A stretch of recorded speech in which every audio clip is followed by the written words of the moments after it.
For our last creative critical reflection, we'll be looking at the tools I used for making Cached. I should start off with Edublogs, an online blogging service I use to keep track of my progress throughout the year. This became very helpful during every part of production. I could quickly scroll through my blog and find the post with my shot sheet or costumes. For my script, I used a website called writerduet.com to help with formatting. It was a really simple way to understand and utilize screenplay format when writing Cached. No matter how much you plan for production, something always goes wrong. For this one, lighting was my downfall. I was on set using this LED light that clips on to a DSLR camera, and at one point I realized I wasn't getting all the shadows I wanted.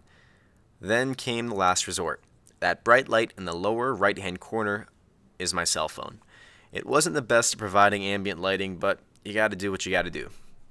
The pullback from the refrigerator is one shot that took a few different tools. First, I needed the DSLR camera to zoom out. For this, I used a hose clamp, duct tape, and a metal rod to create a rig that would smoothen the jumpy DSLR zoom.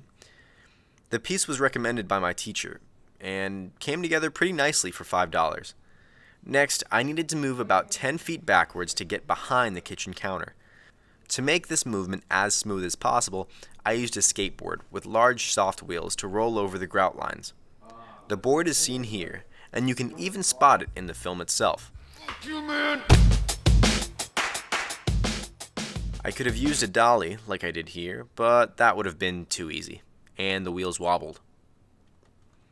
Moving on to post-production, I used Adobe Premiere Pro Creative Cloud software to edit my film.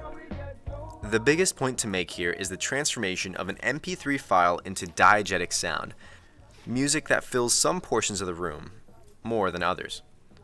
The sound of the music in the beginning,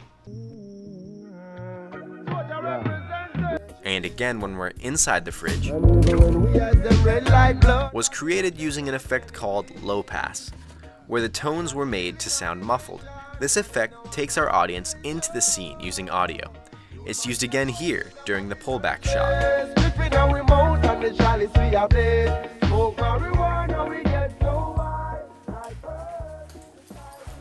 Another effect I had to use was a small circular blur, right here, during the final scene.